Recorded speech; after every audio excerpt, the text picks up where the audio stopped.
Good morning, everyone. Thanks for joining virtually our first forum of the year. We have a record number of people that signed up today. 837 people have signed up for the housing forum. I think an indication of how important this issue is and how interested the community is in this conversation. We hope to be back in person in June, and we also are planning to both have an in-person event and also streaming the event live for those who prefer to see it from your office or home. As you know, the physical home of the forum has been St. Luke's Episcopal Church on Peachtree Street. They've been a great host and a great friend to our work, and we look forward to meeting there again soon. We're also pleased to welcome St. Luke's new rector. Let me ask Winnie Varghese to join me in some words of welcome. Winnie, we are happy to be at St. Luke's virtually, so thank you for being here. Thank you, Bill. To everyone on the call, we can't wait to welcome you back to St. Luke's, and I look forward to meeting you all in person. And know that you're always very welcome here, and the critical work that you do is very important to us, and our prayers are with you on this Ash Wednesday and as you go forward. Thank you. Thank you, Winnie. We'll see you in June, hopefully, and you can welcome us again. Thank you. As we start the new year, there's a lot of new leadership. There's some new ideas on the table. We're thrilled to have our new mayor, Mayor Dickens, who we hope will join us in a few minutes. We also have a big lineup today. So as you remember, this is a volunteer outfit, so we're trying to make it all work. We have Commissioner Lorraine Cochran-Johnson of DeKalb County that'll be joining us, Chairwoman Nicole Love Hickerson from Gwinnett County, and Chairman Jeffrey Turner from Clayton County. These officials will join us in a few minutes on a panel, and we'll get opportunity to ask them some questions. We also want to get an update from House ATL. And I think there's some news there, and we're going to welcome Sarah Kirsch in just a few minutes to join us and give us an update on that work.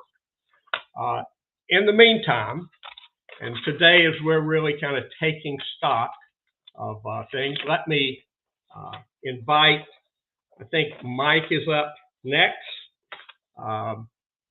Mike from ARC, we have asked you to take a few minutes and kind of give us just a moment, a picture of where are we as we start the new year. Thanks, Bill. Let me get my screen shared up here. And just do a quick check to make sure everyone is seeing the screen and everyone can hear me. Yes? We're good. Okay. Thanks for the introduction, Bill. This is going to be a big day, so I'm going to be quick. Typically, when I present to this forum, I try to razzle and dazzle you with charts and maps and whatnot. Today's going to be a little bit different. What I'm going to do today is I'm just going to provide the numbers. And seriously, just the numbers. Now, as you know, numbers are the truth, but we also need to provide context for those numbers. So that's what I'm going to do is I'm going to show you the big numbers. I'm going to contextualize it in my way, but what I want you to do as I'm showing you these numbers is contextualize it in your own way. Think about where you sit in the overall housing ecosystem and use these numbers to develop your own story of what's going on. So I'm just going to jump right into it, and let's start with the first big number, which, and we're going to kind of bucket this out. Hopefully y'all are all aware of the Atlanta Regional Housing Strategy, and we have these 6 big buckets that's providing, again, context for what we need to be thinking about in terms of the overall housing crisis we're experiencing. So the first couple of numbers are going to be related to supply. And so 4,100, that is the average number of residential units authorized by building permit in each month during the 90s, or from 91 to 2000. So 4,100. Then in the 2000s, that number went down to 3,600 per month. And remember, during that decade, we had the Great Recession where we just weren't building anything. The last decade, we've been doing about 2,500. So you'll see, we're just kind of falling off the cliff here in terms of introducing new supply. And I don't need to lecture you about the laws of supply and demand in Economics 101 if you're not introducing supply, but yet you still have good demand. Well, guess what's going to happen to prices? So let's look at another number to put this in a different context. And this is 0.7. That's the number of months of housing supply in the 11-county region. Okay, so that's roughly 20 days. So in other words, every time we introduce new supply, it's getting burned up in 20 days. Now, if you talk to the real estate experts out there, they'll tell you that a normal market that has a perfect balance between the buyer's market and a seller's market, the number of months of supply is about 6 months. Right now, we're at 0.7. So that might as well be 0. So again, not introducing enough supply. Now we're moving to sort of preserving the supply that we have. And guess what? We're losing that. So not only are we not introducing enough supply, we're losing the supply we have. So the big number here is 9,300. And that's the number of units that we've lost that rent below $1,250 per month just in the city of Atlanta. And that's for this 5-year period between 2014 and 2019. We don't have updated numbers using this data source. So, but you can carry that forward and realize that we've lost more than that by now, but 9,300. And so what that means, to contextualize this further, is $1,250 per month means roughly you're spending $15,000 a year for rent. So if you multiply that, $1,250 per month by 12, that's $15,000. And if you're thinking about cost burden, we usually think 30% of your income spent, or 30% or more of your income spent on housing costs means that you're cost burdened. So let's go back to that $15,000, the spending on rent here. That means a family would need to be making $45,000 or so to not be cost burdened. So that just kind of provides you that scale. So 9,300. Let's look at the next big number. 59,300. So if you go out into the 11-county region, you add 50,000 more units that we've lost in that 5-year period. And I'm going to be jumping between the city and the 11-county region and the MSA, just depending on the data that we're using. Okay, and so now we're going to, we do have in the regional housing strategy something that we just need to reduce housing and transportation costs. So you guys could probably guess what this 82,000 represents. It is the increase in the cost of an average home sold in the 11-county region since 2017. 82,000. So a house that was selling for 300,000 in 2017 is now selling for about 380,000 on average. Okay, now we're going to use a different data source to kind of put this into percent terms. So if you look at Zillow's home value index for all single-family homes, just in the city of Atlanta, home prices have gone up 53% since 2017. And, there's different sources that have a different number. Don't necessarily pay attention to the number, pay attention to the directionality of this. The simple fact of the matter is housing is getting too expensive. And so this 53% is for the city, how much it's grown, how much home prices have grown since 2017. 60%, well, that's the number for the Metro Atlanta as a whole. So yes, home prices are going up in the city, but home prices were already high in the city by 2017. We're also seeing that home prices are going up all around the region. Oh, and by the way, rents are going up too. And so here we're using a different data source called Zumper. And if you look at the average rent for a 2-bedroom apartment, that has gone up 26% since 2017. So those folks who were chasing home ownership but can't quite catch up to it, now they're beginning to chase rents and probably falling behind in that chase as well. 43%. And again, we're using a different data source here. This is the Zillow Observed Rent Index since 2017. That has gone up 43% in Metro Atlanta since 2017. And this is for all of Metro.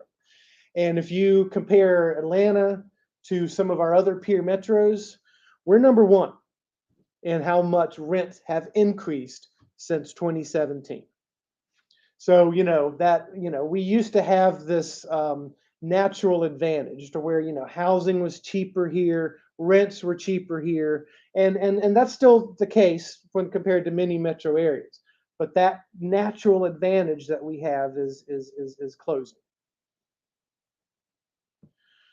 All right, and let's add in transportation costs. And I think everyone here knows what this number represents. If you add in transportation costs to housing cost, and you look at a moderate income family, so those making about 80% of the area median income, well, Atlanta is the 7th least affordable place in the nation. So that affordability, that if you just look at housing costs, that affordability that provides us that natural advantage, well, it erodes once you add in transportation costs. All right, housing stability is the next big bucket. And so 28,000 is the big numbers. That is the number of renters who are extremely cost burdened in the city. And what that means is, the floor of cost burden is if you're spending 30% of your income on housing cost. If you're extremely cost burdened, you're spending 50% of your income. So here we're just focusing on the 50% of income spent on housing. And there are 28,000 households that rent who are cost burdened in the city. That number balloons up to 148,000 households in the 11-county region who are spending 50% of their income on housing. So just imagine if you're spending half your paycheck or half your earnings on rent, you're not having a lot left over for other things like health, food, education, childcare, transportation. You get the picture. And here we're moving to the final bucket in my presentation, at least, and that's expanding capital resources.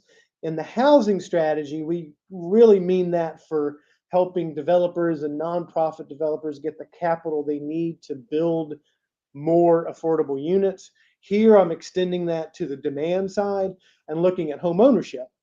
And the 26% represents the percentage point gap between white home ownership and Black home ownership rates in Metro Atlanta. In Metro Atlanta, roughly 73% of white households own their home, and that compares to about 47% of Black households. And then finally, and this is a small number, but this pertains to the wealth gap, and I think you all know what this is going to be. This is the percent of average wealth for a typical Black family compared to the typical white family, and this is a national number. And this number is all over the place. There's all different sources that do this, but 10% is sort of that sticky number. And so, until we start figuring out how to close these gaps, some of the challenges we're having in encouraging housing stability and home ownership, we're going to persist in those challenges. And that is it for me. Those are the big numbers and the context that I provided. Hopefully you will think about these numbers and add that into your context. So Bill, I'll turn it back over to you. Thank you, Mike. And we could always spend more time on this. I think data is essential to knowing where we are. And if we're going to make progress, we've got to measure it. So we often come back to you for those numbers, and we appreciate it. Let me turn now. I'm excited for a long-term housing advocate to join us, no stranger to the Housing Forum. Let me welcome Mayor Dickens to our circle. Hello. Mayor. There There I you am. are. Hey, how are you guys? I figure you're doing about 10 of these today, so thanks for doing the first one with us. Hopefully it's the first. As I shared with your staff who was scheduling this, the mayor knows us very well. You were a regular participant as a council person, and you really were that person on the council that we look to as the advocate for affordable housing. As you know so well, it was one of the top issues that you ran on. It's one of the things that you've been very active on since you've been elected. And we're just going to take a few minutes for you to share kind of where we are, what you're working on right now, what we can expect to see. And then we're going to take, we have a number of questions from the audience, if you're willing to take those. So again, welcome, Mayor. Yeah, thank you, Bill, and thank you to everyone that is joining us today virtually. And I'm excited about this opportunity to talk with you, to answer questions, but also to just talk about where we're going in Atlanta with affordable housing. I thank you for your leadership over all these years as a part of this regional body of folks that help us to improve what all we need to do in affordable housing. This forum has been important to me and impactful to legislation as a council member that I created and drafted and authored and was able to pass to the overall temperament of the council and their movement towards the realization that we need more affordable housing. Even the previous administrations began to understand the need for more affordable housing as a consequence of advocacy from your group, this whole body, myself. And so now as mayor, I'm really focused on getting a lot of projects done. Everything from you may have missed when you just got on that we have over 800 people signed up today. So this is an indication, triple what we would usually have. I think part of it was to hear from you, but part of it is this is the issue in the region. Oh my gosh, I didn't know it was 800 of us. All right, I would have worn a tie or a tuxedo. Step up your game there. Yeah, I should have worn my tuxedo or a tie. I kind of I have a tie right here, y'all. So at least Mayor owns one. I just didn't. Talking to my friends in the housing business, but so there's some things that we're focused on. One, at the very end of last year, the city council. We created the Beloved Community Affordable Housing Trust Fund. And that's, Matt Westmoreland was instrumental in authoring that ordinance, and I backed it with him, and so did the rest of the council. And we set aside 2% of the general fund budget, and that's going to be transferred to this trust fund. It's in a phased approach. This first year, 1% will go, the next year, 1.5%, the next year, 2%. And just to give you a little bit about it. So the city of Atlanta's annual general fund is north of 700 million. We'll probably be in the 730, 740s this year. So 1% is $7.5 million just about. So 2% will be around $15 million.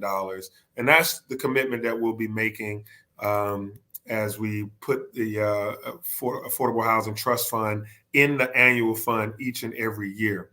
And then my goal is to build or preserve 20,000 units of affordable housing over the next 8 years. And what does build or preserve mean? That means we're going to build some things. Of course, we got all of this vacant land around Atlanta, a lot of it owned by public agencies like Atlanta Housing Authority, the MARTA, and others. And so we're going to build on those lands, but also preserving units. There's still some apartments or places that are already built, but they need to be remodeled. They need to have some renovation occur. And those can be preserved as affordable because right now they're either vacant or abandoned, or they are renting at a very low rate. And we want to keep them at a low rate so that as new developments come, those properties can stay affordable in those areas and that landlords don't buy them and escalate their rents. I've out of that 20,000 units, I'm asking for the faith-based community to produce 2,000 of those units. That's my tithe, my tenth, as we talk about in the faith community. So if we're going to do 20,000 units, 2,000 of them will come from land and owned by the faith community. And you feel like you're getting a strong response. I know I've been to a couple of those meetings. You had a press conference. Oh yeah, they love it. I mean, they're like, okay, this is great. And the reason why I came up with this idea was because over the past couple of years, when I go to various churches and meet with them or have worship or go to synagogues and temples and mosques, they'll say, well, we have this land over here. We want to build affordable housing, but we just don't know how. How do you do that? We don't have money to just start building. So what do we do? And I'll say, okay, invest Atlanta this or Atlanta Housing that or DCA. And eventually you get this blank, kind of deer in the headlights glare. So they're really going to need mentoring. They're going to need both public and private sector support. Mayor, let me turn to, because we have limited time, and I know you have limited time. Yeah. We've got several questions. Let me just, George, first one up. Yes. Good morning, Mayor. We have some questions from our fellow affordable housing stakeholders. Dan Emmergluck writes, Mr. Mayor, what's your current plan to fix the major problems of the underappraisal of large commercial properties in the city, a problem that's been estimated to cost the city and APS over $300 million, even per year? Even a modest portion of this devoted to affordable housing could go a very long way. Well, that's a great question. And thanks, Bill, for keeping me on task. So one, of course, Dan Emmergluck is on my transition team, and I always appreciate what he brings to the table. I really want to make sure that we properly appraise commercial properties, because we know for a fact that they're underappraised, which also means that they're underassessed and therefore undertaxed. If we, my estimate is, well, I don't want to give the estimate, but it's somewhere in the order of $30 million that I believe that we are probably short each year based on the underestimations of commercial property taxes. So what can we do with that $30 million? A lot of stuff, including things as it relates to affordable housing. Some of this could, of course, go to public safety and transportation, since commercial properties have roads in front of them and sidewalks. So all of this could be utilized in some capacity for us to place in a general fund, to also place in our housing trust fund. And it'll help our Atlanta public schools as well, because when they're properly taxed, they will that value will go to everybody. And so I believe that after this budget cycle, starting in July, we'll begin to really get aggressive about putting together a plan, which is going to have to fight this antiquated law that allows appeals that freeze taxes for 3 years, and then everybody around you ends up pointing at those appeals, and they get their taxes frozen because they're similarly situated properties. So anyway, but I think the point you're making, and you've got to juggle a lot of interests, is that affordable housing will be one of the priorities. Affordable housing is going to be one of the net benefits of us properly assessing commercial properties. Yes. Got it. George, other questions? Yes. Karen Hatcher of Sovereign Realty and Management, also current president of the Atlanta Realtors Association, asked, with the lowest inventory on record, lack of supply increases demand and inflates prices. The efficient processing of building permits is an opportunity to decrease a project life cycle and increase the number of units produced. How soon can we expect to see a more efficient building permit application process? Yeah, Karen is a perennial question, Mayor. Yeah, Karen is spot on with that. The good news is Lisa Gordon and my team have already started. On Friday, we sat down internally with a team to start talking about optimizing our customer-facing systems. That includes building permits, our licensing, our business licensing, our 311, and these things that are customer facing. So the permits, we're going to do an overhaul of the permitting, permitting department. We're getting a new city planner. I'm out looking for a city planner for the city of Atlanta. That's a new national search that we're doing. And if some of you 800 that want to come in and join the city of Atlanta staff, I'm waiting on your resume. But we're going to get to focusing on this right away. Margie Stagmeyer has an estimate, and I put this out there because it's a black eye on the city, but I want to fix this black eye. She estimates that about $180 per month of rent is attributable to our slow permitting process, meaning that the builder has to put this money back onto the tenant, and it's in the magnitude of over 150, somewhere between $150 and $200 is cost that we have added to your burden. We got to get that fixed, and so we need to get that number in half, and I think we can do so by fixing our process. All right, that's one we'll begin tracking. Another question, George. Yes, how can Joel Dixon, principal with Urban Oasis Development, doing a lot of work on the west side, how can small minority real estate developers, not just the large builders, be supported with capital access to be part of addressing the affordable housing crisis? Well, Joel, thank you for your question. And of course, I'm always, supportive of what you guys do as I wouldn't even call you small, but as a starting, budding developer. The Housing Trust Fund, the $100 million Housing Opportunity Bond, make sure that we have provisions in there, a layered cake, if you will, so that everything doesn't just go to the big multifamily developers.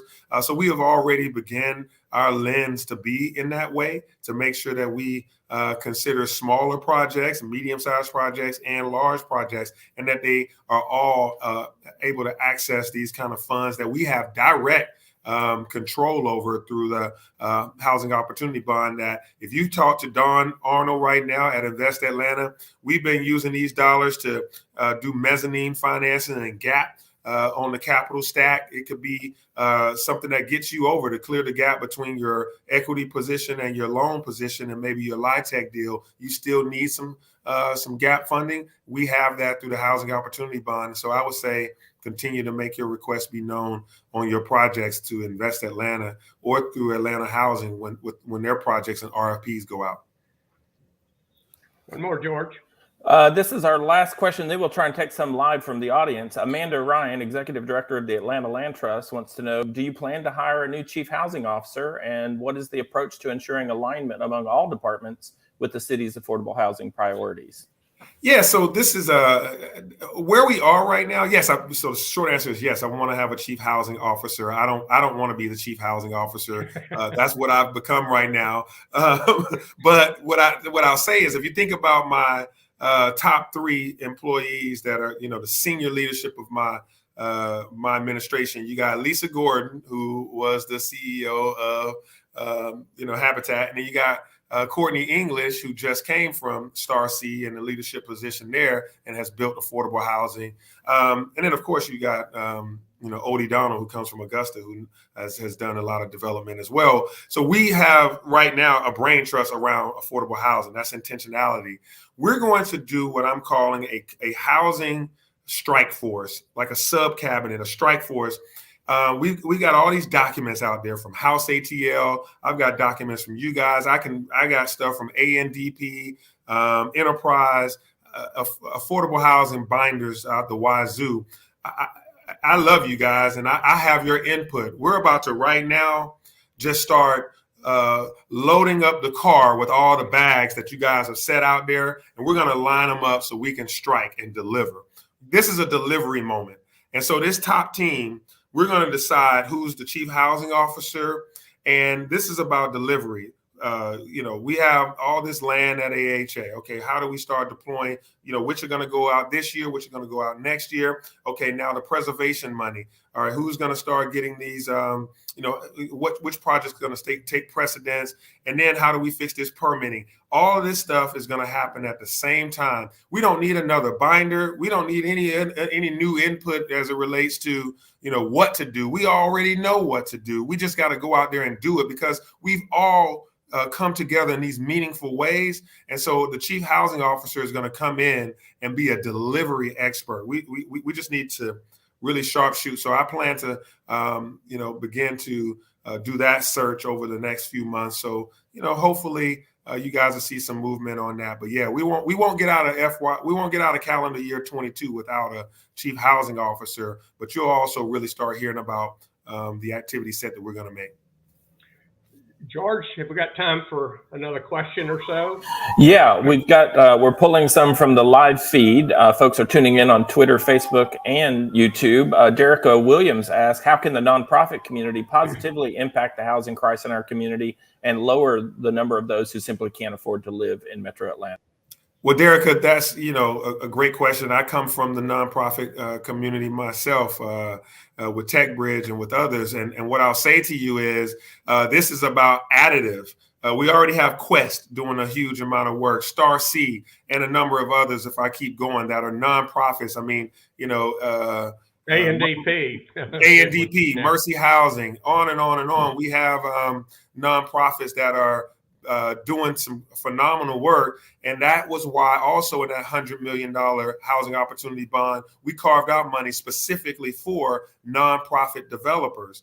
And then, you also think and look at what we did. I just did this in the with the ARPA money, the American Rescue Plan Act money. Nonprofits can also apply to Invest Atlanta to get money for their operating expenses so that they can use some of that money for development and et cetera. So I would say go to Invest Atlanta. There's a carve out in a number of categories specifically for nonprofits. And this administration for sure understands the value of nonprofits because the land hopefully will be perpetually affordable and not go away after 10 or 20 years. I'm thinking about SUMAC. I'm thinking about, my mind is going about the number of nonprofit organizations that can be helpful in developing affordable housing. Those that already exist are doing well.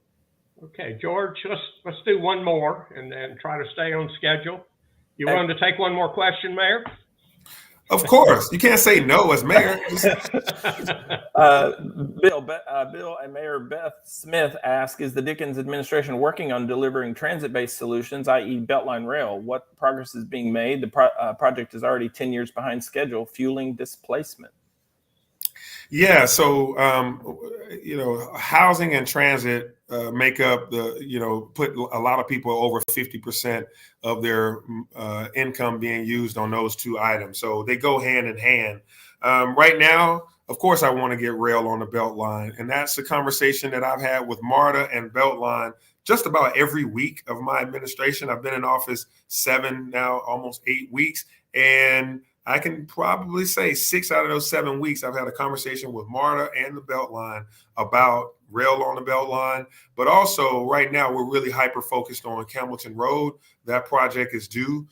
We got to make a direction on BRT or LRT and trying to make sure that we push that agenda quickly so that we can get funding and get development occurring, because that transit development along Campbellton Road is going to spur the economic development that allows for us to continue to have more affordable mixed income housing developments, which we just did some through Invest Atlanta on Campbellton Road. So my answer is yes. Something that's 10 years behind, it ain't behind because of my 2 months. So I'll do some catch up work there.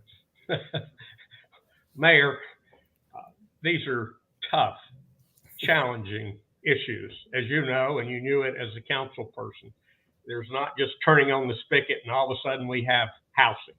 So we know that we've got to measure as we go. We need to hold each other accountable. I've heard you say that we're going to identify additional funds for affordable housing. We're going to have a better permitting process. We're going to engage the faith community. We're going to leverage the assets of the city, and you're building a hell of a team. As you said, the people that are surrounding you, many of them are housing experts. I know the other big issue when you were running was crime. I know you're spending time on that. We feel like there's a direct relationship between people having affordable, decent housing and less conflict in the community and greater quality of life. Let me just ask, we're all here for you and for anybody who wants to be an advocate for housing. How can we best help you do the job? Well, one is to be aggressively patient. So aggressive, and yes, Andre, get it done by Friday, but be patient that you knew that it couldn't all get done by Friday. But I appreciate the push. It's necessary. There's days that I wish that we would have pushed more in previous years. And so now that we are all here pushing to have 800 people having this conversation and not the 40 or 60 that it used to be, this means that this is on everybody's mind, which means it gets on my shoulders. And I'm okay with that because we lock arms on this one. We agree that we need more affordable housing. And so continuing to push. I know guys are waiting to see some activity, whether it be with Atlanta Housing. Of course, I've done something that hadn't been done in a while, which was to clear the pathway from a ugly split, a fight that was costing more legal fees that weren't being used for affordable housing between Integral and AHA. So now we're in better posture there. There's some other things that we have to do internally to make sure that we can get permitting done. And it's not just the planning department, it's water, it's all the things that go into it. So a systems approach, but we're going to get it fixed. I say continue to push me, but also be patient and knowing that I'm, always communicative about the steps that we're taking so you can at least see the pathway towards success. Thank you, Mayor. We'll work on the patient part. I know we'll stay aggressive, and I know that we'll try to work collaboratively with your team. Thank you, sir. Right. And please take care of yourself. We're in a long game here. All right. Thank you. You guys take care. Thank you. Bye-bye. Well, that was wonderful to hear from the mayor and to know that he is following through on the commitments he made when he ran for office. I want to now switch and ask Sarah Kirsch to join us. Sarah, we wanted to take a minute to kind of get an update on House ATL. As many of us know that in 2018, gosh, does that seem like last year or 10 years ago? I don't know. First time in our history to have a cross group of business, political, civic leaders, nonprofit leaders to have a collaborative conversation. And we had over 200 stakeholders in that process. So I know that has not gone away, but I also know that it's in transition. So Sarah, as the co-chair of that effort, welcome.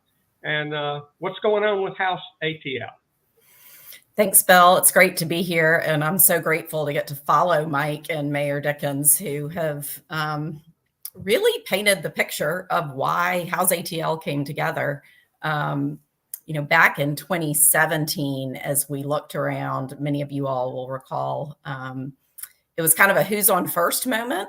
There was a sense that we had a growing crisis, as well as that there were a lot of solutions that weren't necessarily coordinated.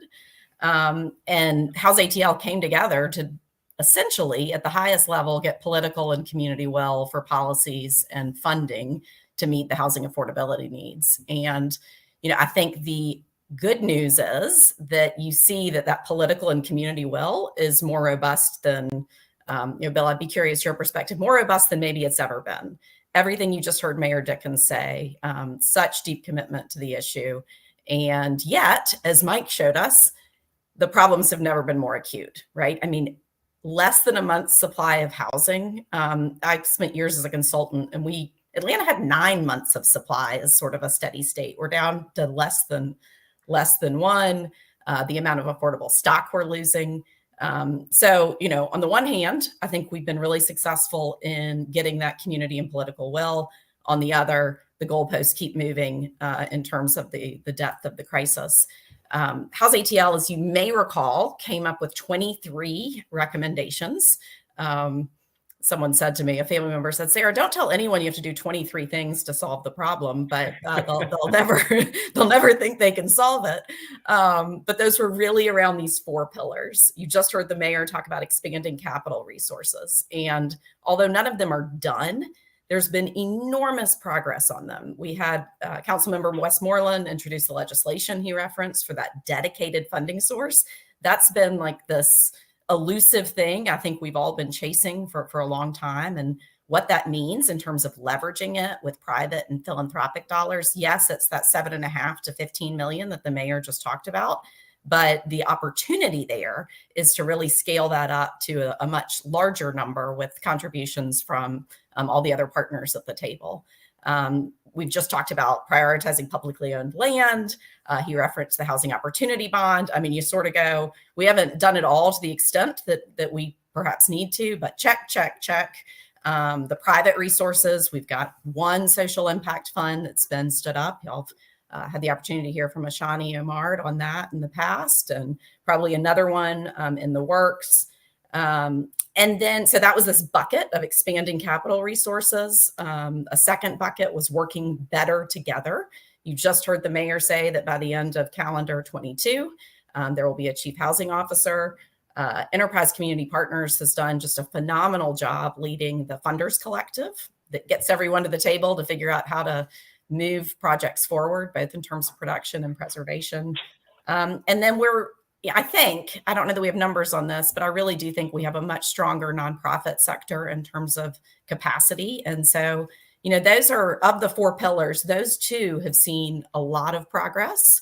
There are 2 others that I'll highlight that were part of the overall strategy. One was around prioritizing communities, which was about investment without displacement.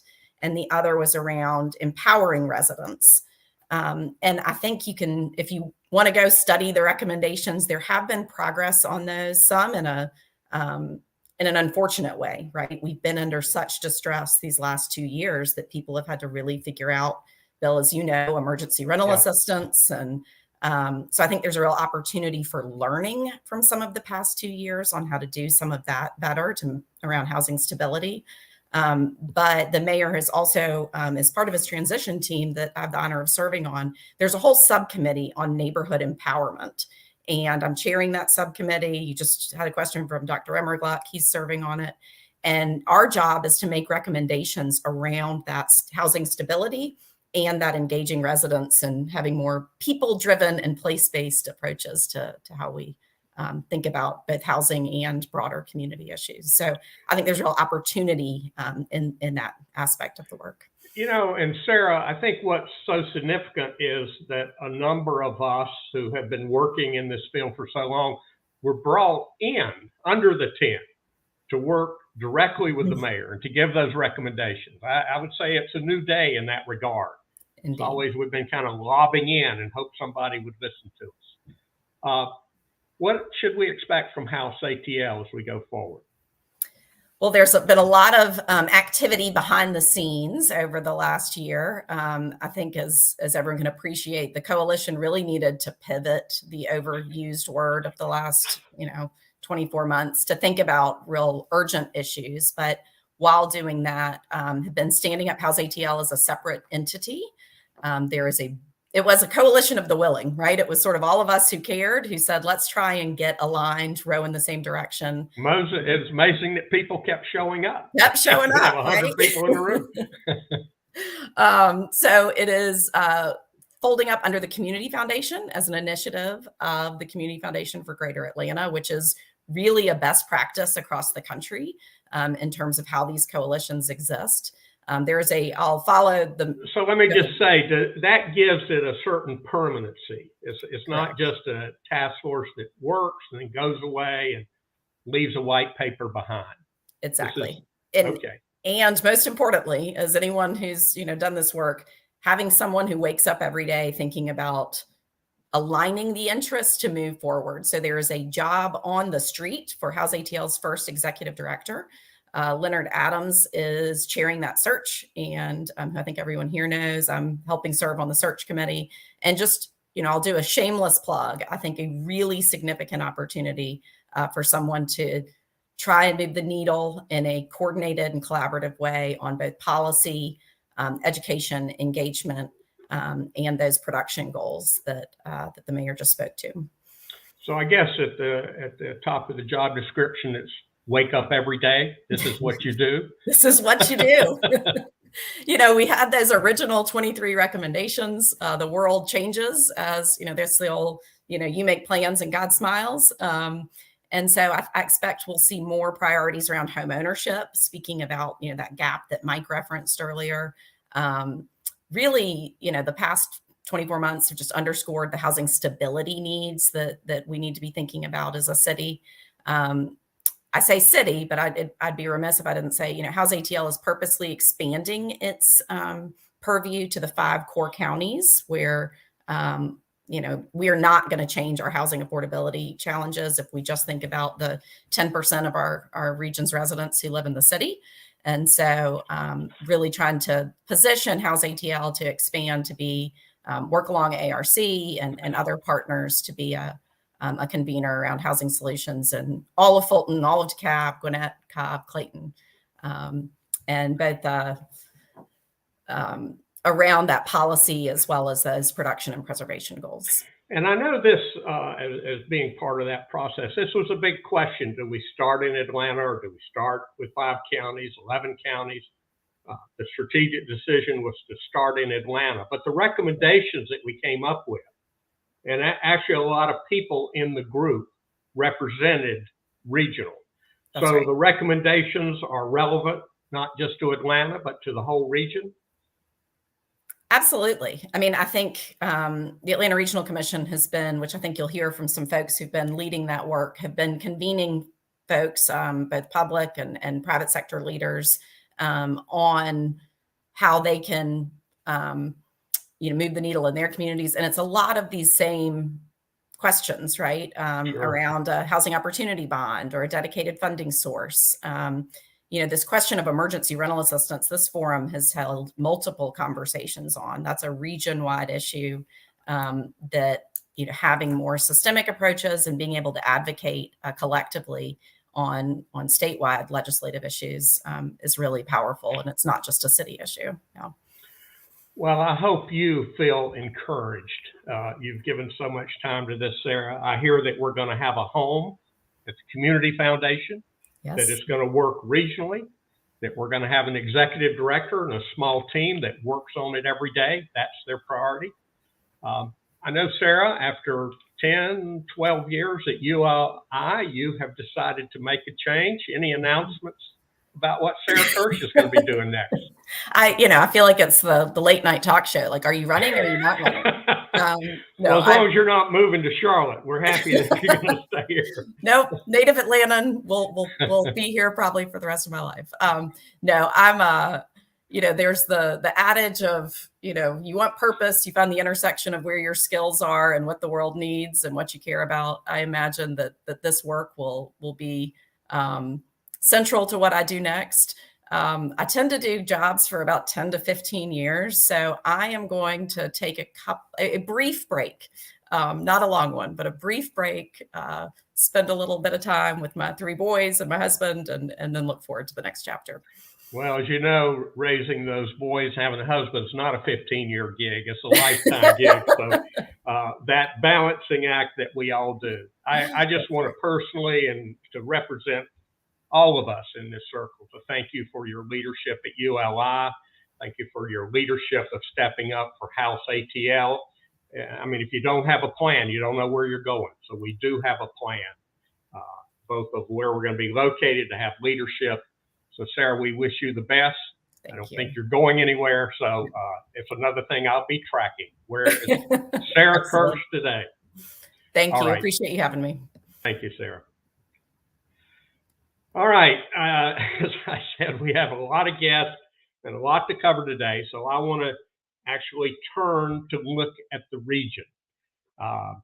So, George, I don't know if you're bringing folks up one at a time or all of us together. I want to start with Commissioner Lorraine Cochran-Johnson of DeKalb County. I think you're first up. And I know you did a good job getting numbers to be viewing today, Commissioner. So I want to thank you for being here. You've held some recent town hall meetings and gatherings in DeKalb County around affordable housing. What have you learned, and what do you think the county's priorities are? Well, first of all, Bill, thank you for organizing this important conversation. It's easy to rally support when you're dealing with an issue of this magnitude. You are correct. I have recently held a lot of town halls. I won't say a lot, I'll say 2. Well, doing them around housing is not for the faint of heart, right? Oh, absolutely not. But for those of us that are now joining the conversation as elected officials, we are literally on the front line. Of course, I became aware that we were facing an issue of monumental proportion through my constituents, people literally reaching out, stating that we are in need of housing.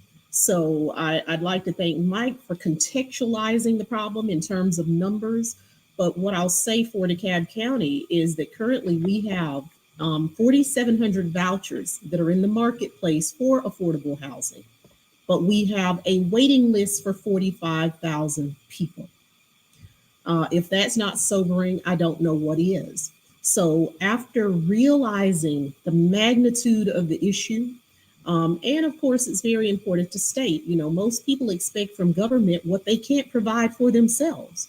But technically, municipalities, we are not in the business of housing and real estate. So immediately I set out to solve the problem through two things. Education and what I call empowerment through identifying strategic partners who can assist us in actually solving the problem. So the first town hall that I had was to make people painfully aware of what we're experiencing for those who were not aware. The second was more of enlisting. And like Mayor Dickens, I've enlisted the faith-based community. Because we've seen several successes there, because in many instances, they have the resources, they have the land, and they have what I often refer to as the capacity to make a meaningful difference in this area. So as a result of those town halls, Bill, and previous efforts, I currently have 7 different churches and or faith-based and nonprofit organizations that are in the pipeline to develop either senior or affordable housing. And these are the type efforts that we absolutely must have. Of course, I'm sure everyone on this call has a comprehensive plan. Of course, DeKalb does. And our comprehensive plan calls for the development of 600 housing units on an annual basis. But all of the data and research indicated, and this was pre-pandemic, because I joined the Board of Commissioners in 2019. All of the data indicated that we needed to develop a minimum of 3,000 units. So through chief housing officers and through strategic focuses, we can make gains here, but it's definitely going to take us enlisting, educating, making partners aware of the resources that we have, housing tax credits that can be given. So for us, it's a conglomerate approach, and it involves many players from community development who can issue loans that will support these businesses, as well as our Decide DeKalb Development Authority, who has the ability and in their toolbox, everything from tax abatements to public-private partnerships are really going to be important. For areas that have let me just ask, just to make a little sharper point. You've already identified 7 congregations with land, a desire to help. What's the role of the county in helping a congregation develop housing? Just to be clarifying roles. Understood. Many of our clergy and faith-based organizations, they simply weren't aware of the process. So for us, what we've done is streamline it. Now, I will say that it is a process. And even when we start the conversation, Bill, what's for me disheartening is in many instances, we're still looking at a 3-year pipeline for the process. Because of course, one must identify land. Then we must determine based upon the land, the best use, whether we are building multifamily, what type of structures that we seek to build. So it is our job, and I feel it's my job, I won't speak for everyone, to ensure that we have the proper processes in place and individuals to assist them with making the process as streamlined as possible, while helping them understand the resources that we bring to the table that can assist in their efforts. Because, at the end of the day, if it doesn't make dollars in many instances, it doesn't, for even them, even with the desire to give, it has to make sense. So creating a formula that's a win-win so that we're able to get the housing, and in many instances, they are able to generate ongoing revenue as well as a result of the housing, and or depending upon what type, it's still a win regardless of how Absolutely. So one of the things we talked about before today's forum is there's not enough time. You and I could talk for an hour about what's going on in DeKalb County. I hear you engaging the community, educating them so that we can manage expectations of what the process is, make the process better, identify assets in the community, particularly in the faith community. Thank you for that leadership. You just identified as the go-to person at the DeKalb County Commission. So we're going to remember that and hope to have you back. There'll be probably questions from the audience in just a moment. I'm going to just turn to Commissioner Chairwoman Hinkerton. Are you there? Well, welcome, and thank you for joining us. I think this may be your first visit here, and hopefully not your last. There's a lot going on in your county, as you know better than any of us.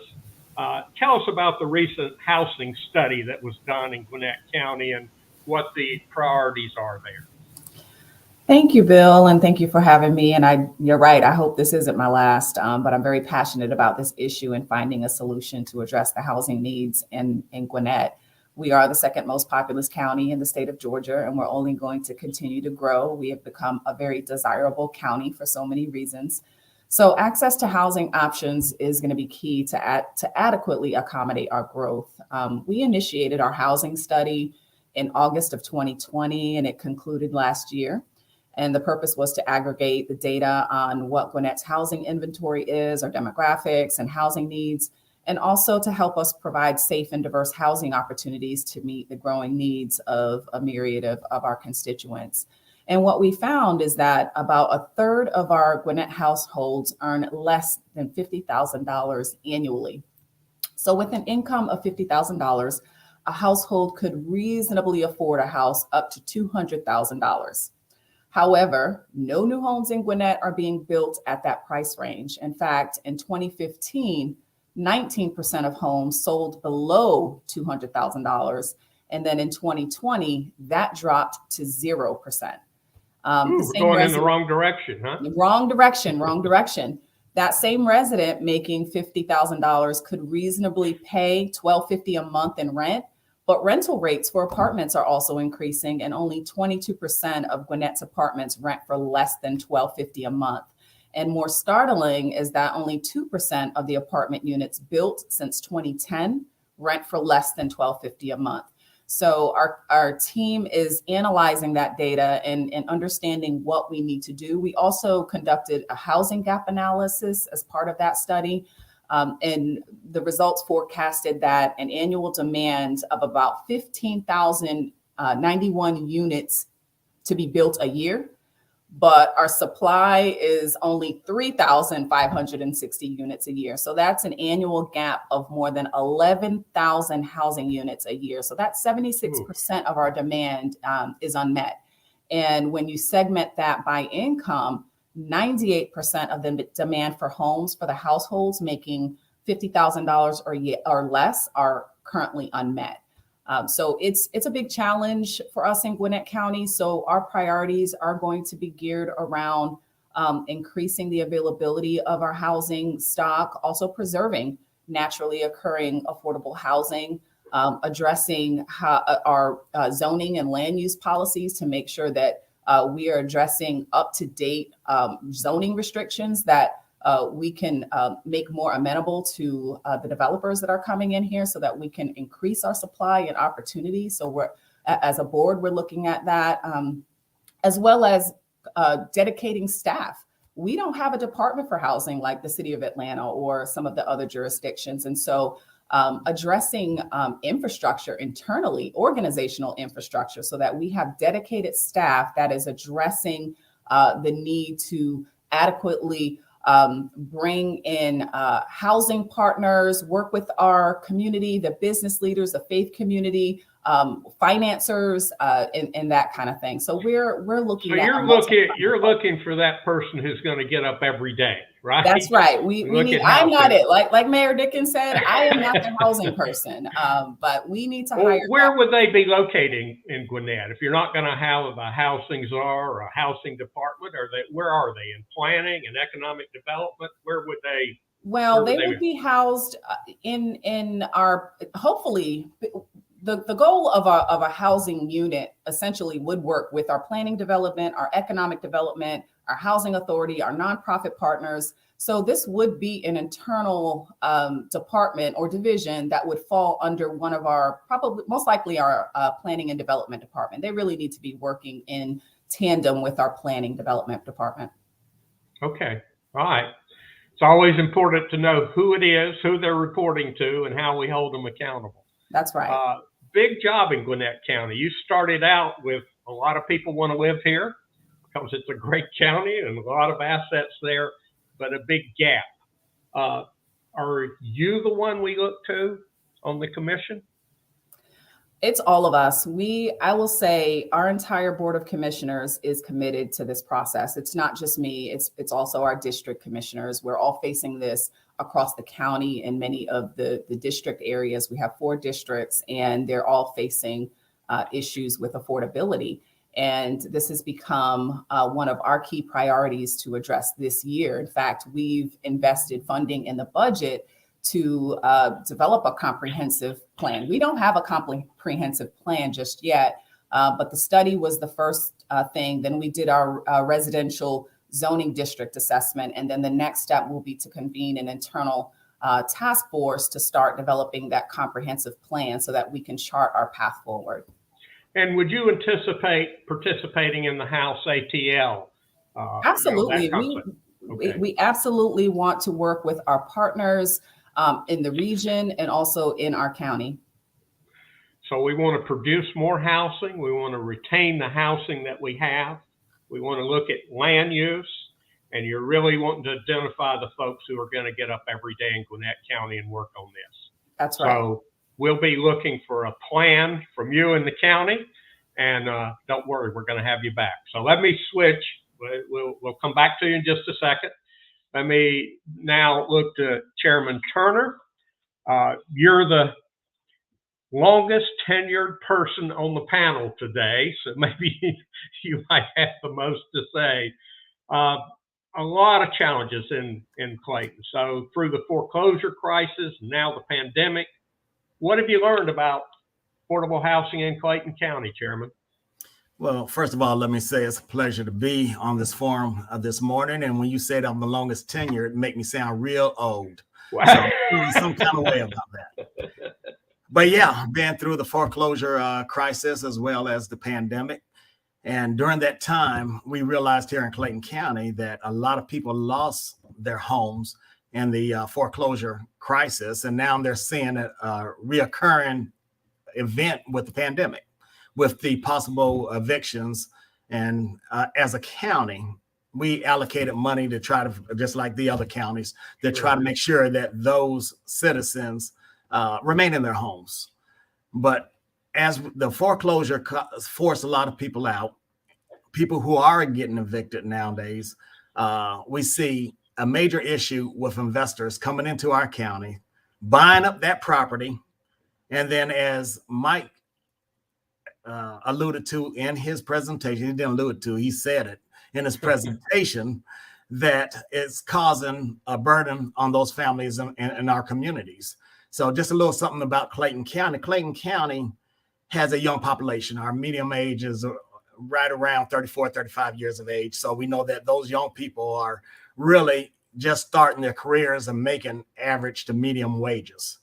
So when you put that on top of being able to afford the increases that these investors are putting on the homes and the apartments, then that's causing a housing crisis here in Clayton County.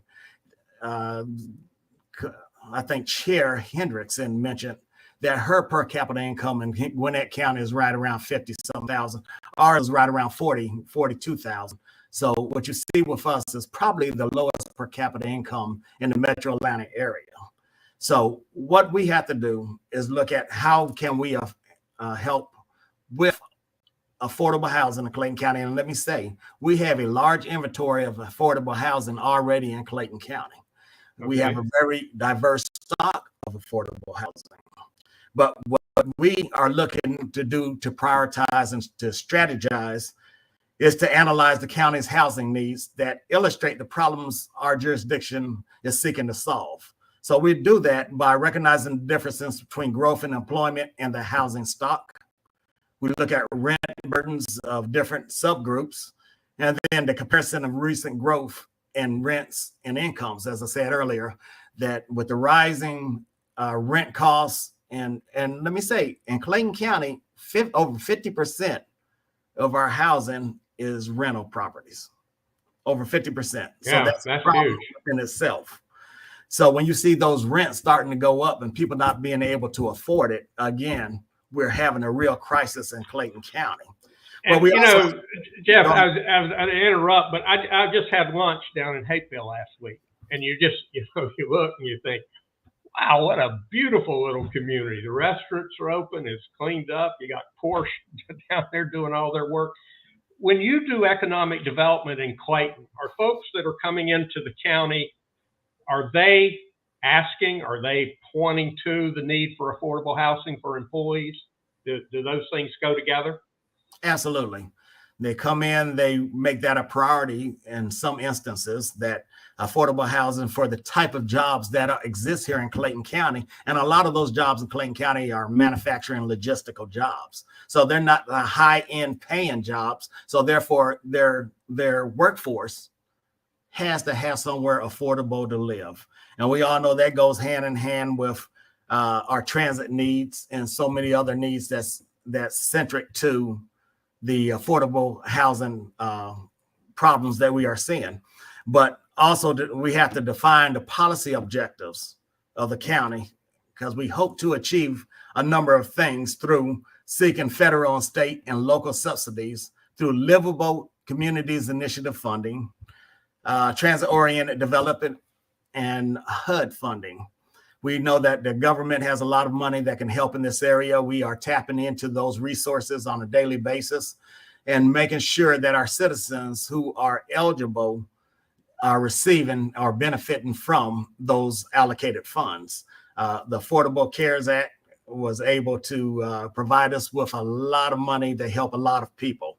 And we look to continue to request those funds through our housing authority and other entities to help us with our housing needs here in Clayton County. As my colleagues have said before me, permitting processes has to be improved. We are working with our community services division or community development division to make sure that we streamline those processes and make sure that the developers who come in and look for permits are buying into the vision and direction of the county. We don't want them to come in and do whatever they want to do as far as creating a development, a whole development, new development, and having that whole development as a rental property development. So we're trying to look at legislation that we can try to stop that from happening, or at least curtail it from happening, because that's important in our community where we already are at over 50% of rental properties. So as chairman, and then I'm going to bring the whole panel up, and I think there'll be questions from the audience. As chairman, you've got to juggle a lot of interests, just as the mayor talked about juggling interests.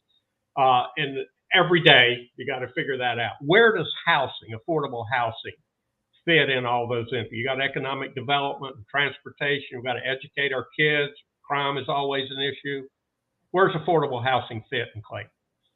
It's a top priority for Clayton County. Again, we have a young population.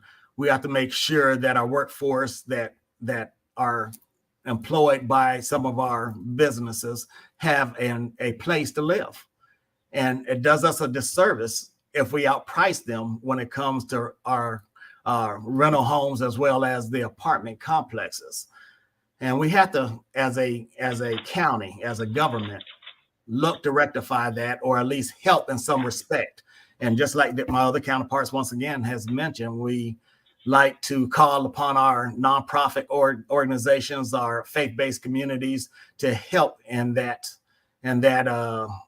getting to that point where we can call on them to give us input, to give us direction, and to help spread the word about what other initiatives or directives that we may have to help them. Thank you, sir. Big job. And we thank you for your leadership. So we've got the panel up. George, are there questions we could bring up for the panel? Yes, Bill. We've got one from Atticus LeBlanc.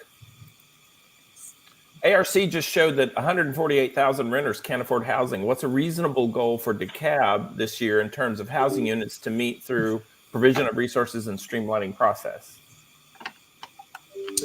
I will say, and thank you so much for the question, because when it comes to rental rates, again, Mike did a great job of laying out what we're dealing with here.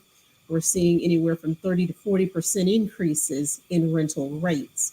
One of the things, Mr. LeBlanc, that we have to be painfully aware of is it's almost like running in quicksand, because the problem has presented itself, and overnight you often don't have the ability to effectuate the change you need to meet the demand.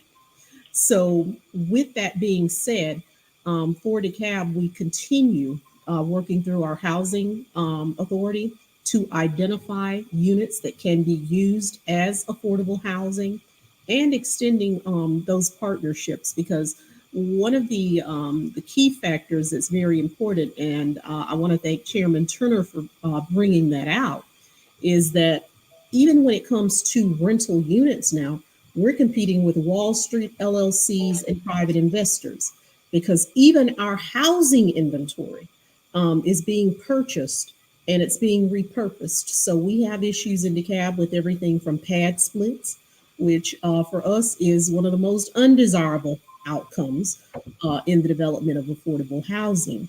So it remains a challenge.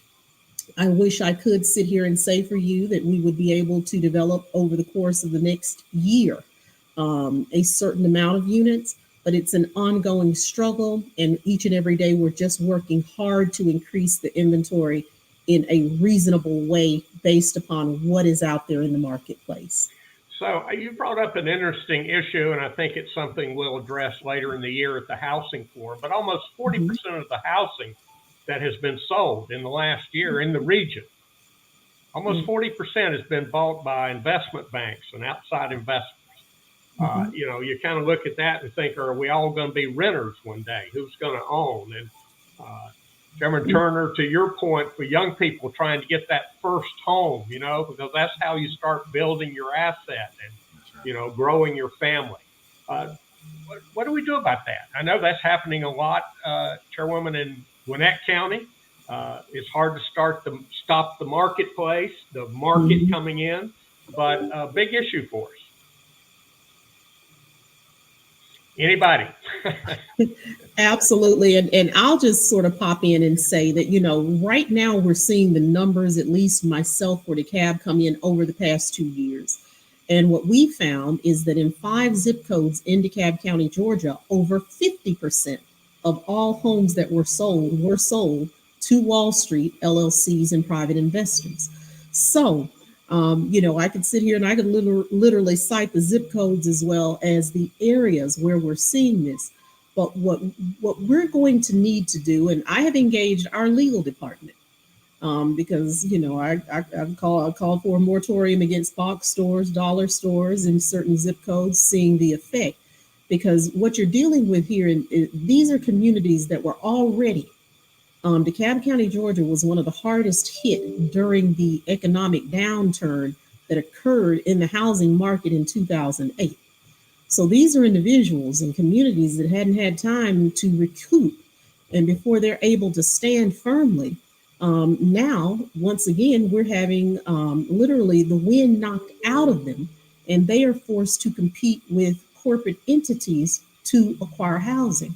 So for me, I believe that this is going to be a legislative issue, and I'll keep watching my cohorts here, you know, Chairman Turner as well as Councilwoman Hendrickson, because it's a race to who can do who can get the legislation out and there. To your point, it's a legislative issue that's probably going to end up at the Capitol because renters have very little protection. Either one of you, Chairman Turner or Henderson, want to address this? Yeah, let me chime in, and I agree wholeheartedly with Commissioner Johnson there. Her comments were spot on. If your county was one of the hardest hit, Clayton County was the hardest hit. Mm-hmm. And our inventory of housing, again, we have a large affordable housing, and it's an older stock. So we're not opposed to investors coming in and renovating the homes and then selling them at market rate. But when you come in and you renovate them and then you outprice what our citizens can afford, that's the issue. And nobody's trying to keep anybody from making a dollar. But at the same time, we as elected officials have to think about our community. We have to think about our citizens. We want them to live in nice homes, live, work, and play in our communities, and truly, truly be able to live and love the life that they're living. But when these investors, I'm trying to think of a nice way of saying it, but when investors come in and they treat our citizens in a way, well, if the home is vacant and then they renovate it and they just make it a high rent issue, then our citizens will go somewhere else. They'll go further down south or north. You know, we are a growing county, and as we continue to grow, we have to look at new stock of inventory, affordable housing. That we are a very diverse county. We have a diverse housing stock, and we want it to grow. We want affordable housing. We have different income levels. Therefore, the housing stock has to match that. But let me ask how much collaboration happens between, say, the three of you or the different commissions. I know ARC gathers you up and talks about this, but talk about collaboration and how maybe something like House ATL or the Affordable Housing Group at ARC helps us in that communication. I can speak to that since I've been tapped by the ARC and my peers to lead the local leaders housing action committee. And we all recognize that the housing struggles is a very complicated issue, and all of the issues that you heard here today are reflective in every single metro county in the region. And we acknowledge that we can't do everything that is needed to resolve the housing challenges by ourselves. So coming together collectively in a convening through the ARC, which is made up of county commissions and mayors reflective of the 11 county region, to focus on region-wide strategies that we can adapt locally. And so we're learning best practices from around the region. I'm learning from my peers in Fulton County, in the city of Atlanta, looking at what Cobb is doing, looking at what DeKalb is doing regarding legislation, zoning policies, organizational infrastructure. And so we're learning best practices from each other, but we're also inviting in the subject matter experts that have been working on these issues, for a long time. And then we're also going to be working on developing a metro-wide regional strategy as well, so that we can take the bigger picture, create local action steps that are adaptable to our communities based on our needs. I absolutely love the relationship that we have around the region. Many of the counties have expressed a great concern about our residents being priced out. Gentrification is a big issue. I mentioned that Gwinnett is very desirable for many, many reasons. Well, so is the entire metro region. And we're experiencing these challenges that have been exacerbated even by the pandemic, and it's continuing to get worse. And so we're all in this together. And, I'm proud of our peers saying that we need to come together around this issue and look what we can do from a regional perspective. Thank you so much. This is so encouraging because we haven't always had this kind of collaboration. You know, we often haven't said we're learning from each other, that we're at the same table. And George, I think we've got one more question that we're going to try to get in. Yes, Bill. Will Johnson wants to know if the elected officials with us today feel that housing choice is an option in their areas. How do they feel about a variety of housing types like ADUs, cottage courts, quadplex, and others being allowed to provide more abundant housing options? Which often affects zoning and all the things you have to juggle when people fear change. Anybody want to address that?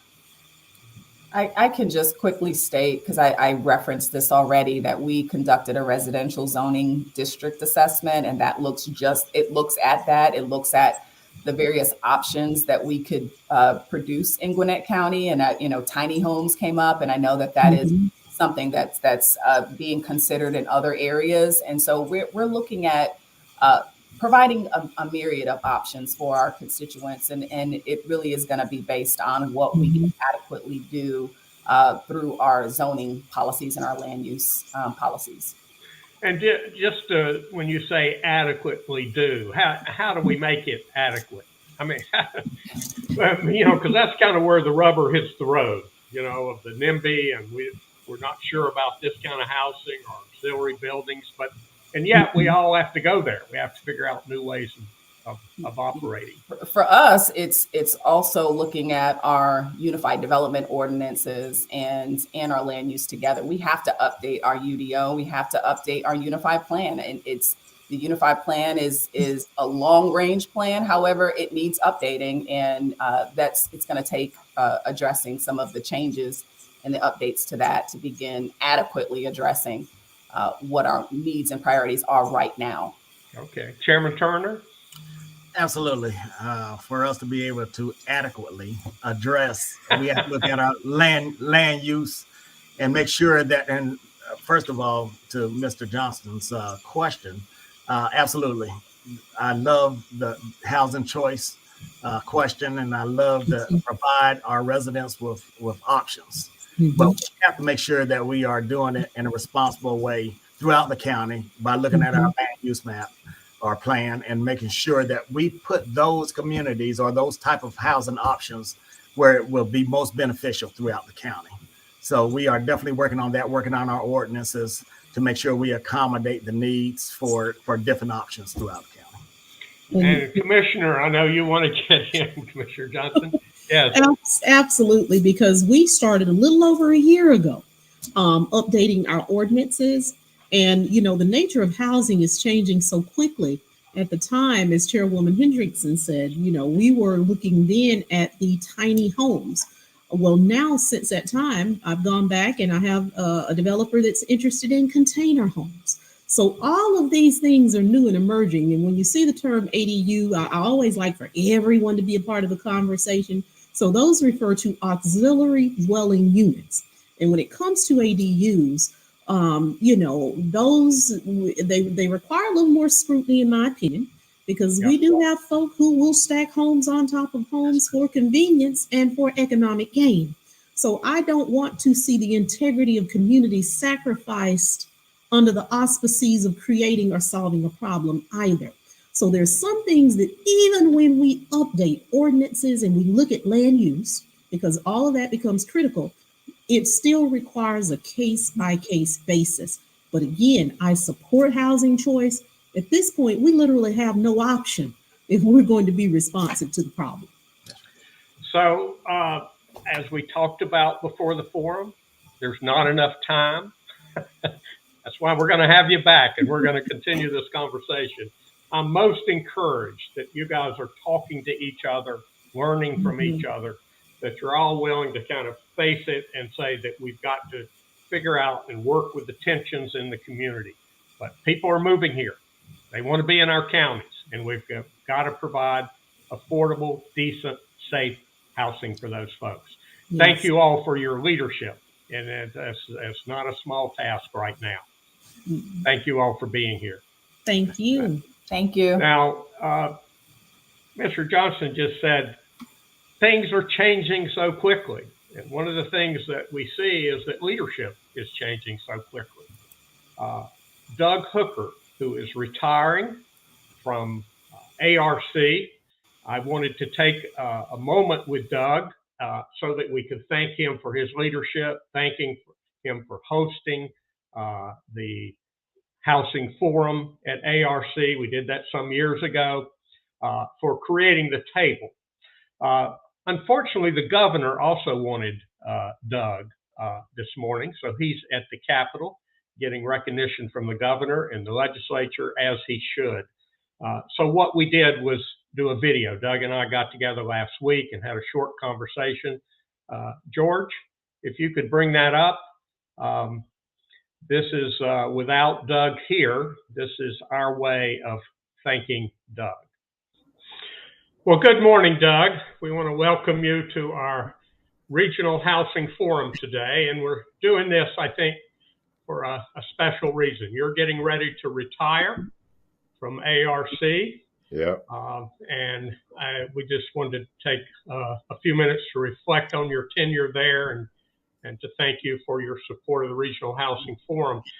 You know, one thing I'm aware of, Doug, is when you came in to ARC, we're in the middle of the Great Recession, right, which we're still kind of working through even today.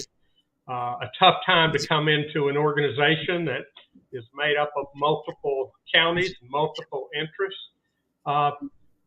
Why'd you decide to take on ARC at that point? Because I didn't know any better.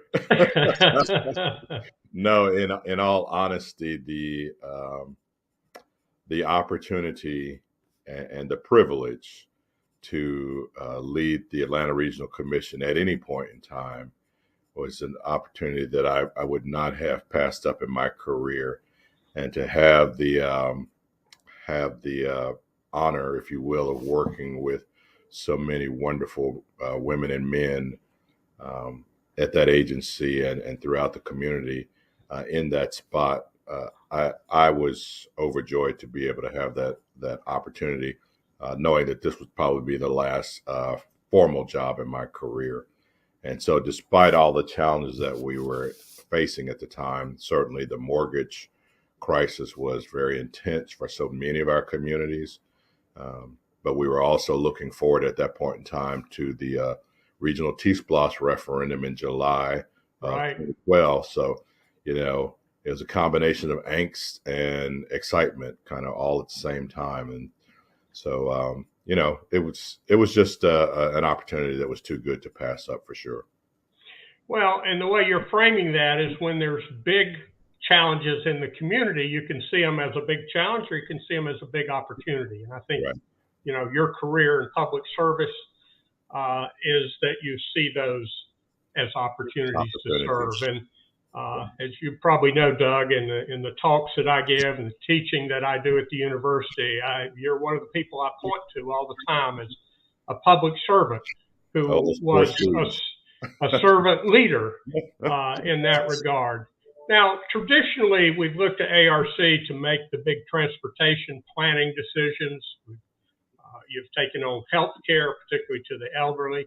But during your tenure, I think you broadened that scope, you know, where we included the environment, where we included diversity and equity. You know, when that opportunity comes around, you need to be prepared for it, and ARC was prepared for it. Certainly, the work with RLI.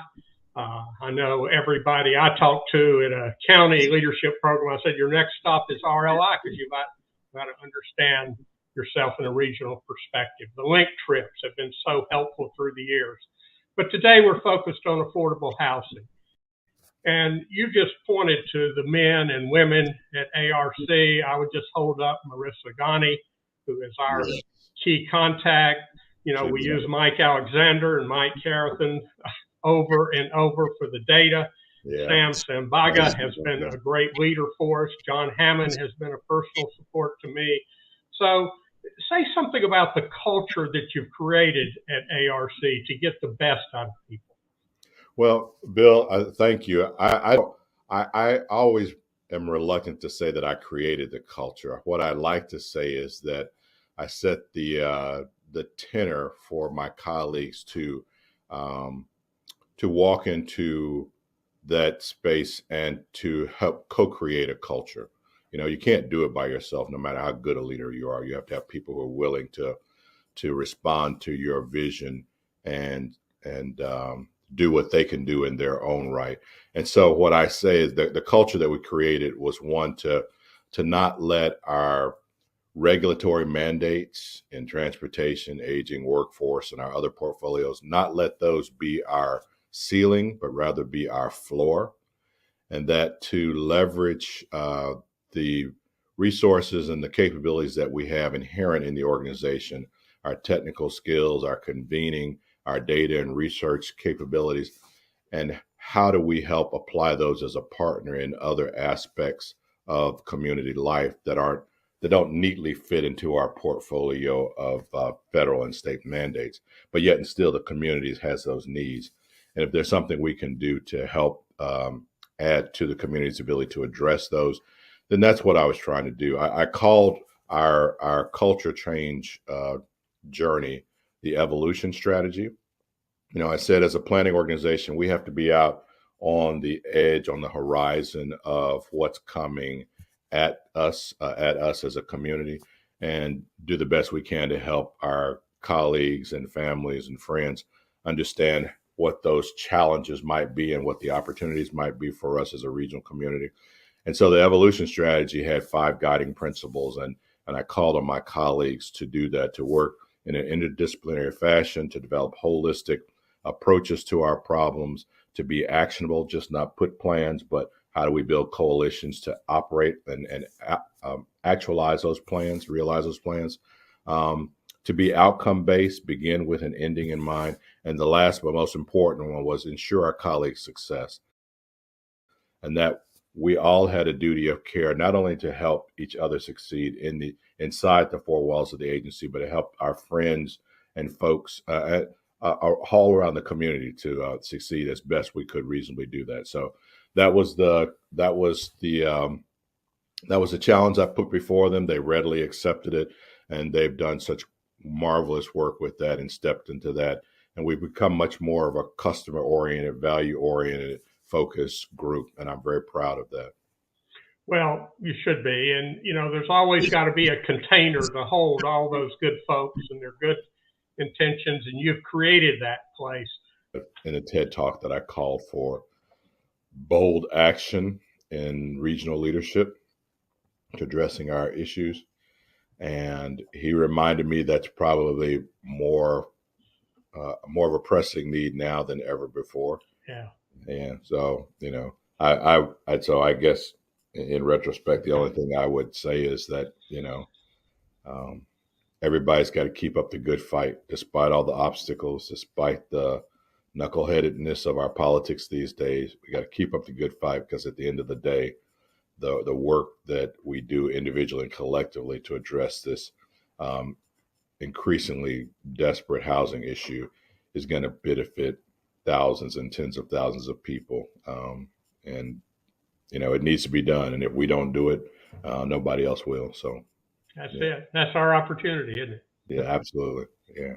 I think I speak for the hundreds of people on this call today, but the thousands and thousands and 10,000 people in the community that have benefited from the work of your leadership and the work of ARC in the affordable housing area. Now, you said this was your last formal professional assignment, but I expect to see more of you, Doug. Yes. And I know you're going to take on other leadership roles in the community. Just wanted to take this time to thank you, Doug. Thank you personally as a mentor of mine. Thank you professionally in leading a very important regional organization. And thank you for helping make the Regional Housing Forum the success that it is. Well, Bill, I want to say thanks to you, first of all, for co-creating and leading the Regional Housing Forum through all these years. And it's become more relevant and more necessary than ever before. But I also want to thank you personally for being my civic mentor, my civic big brother. You helped introduce me to the world of regional action, regional collaboration, regional leadership. And I can't thank you enough for having done that and helping to coach me through the years. So I am a product in part of your leadership and your example. So I thank you for that. All right. Well, thank you, Doug. And we hope to see more of you in the future. You certainly will. God willing, you certainly will. Bye-bye. All right. Bye-bye. Okay. My goodness, we're going to miss Doug, but we're welcoming Doug in new leadership roles going in the future. I want to just thank the folks. Just to remind everyone, this is a volunteer outfit. There's no budget. George Bergen is our producer and puts tremendous time. I want to thank Marissa Ghani, who was instrumental from ARC, who was instrumental in preparing for today's forum. I want to thank Candace Mitchell, who's joined from Enterprise Community Partners, has joined the steering committee. And of course, there's so many of you on this call who we call on to help set the agenda and to keep us on task. Let me just finish up the forum today by saying I think we should all feel encouraged.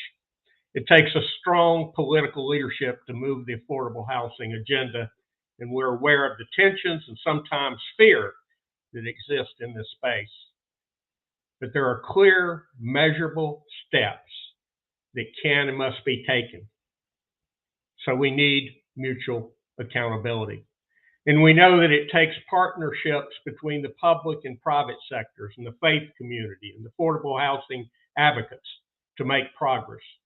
So we need that sense of unity that we're traveling together toward the goal.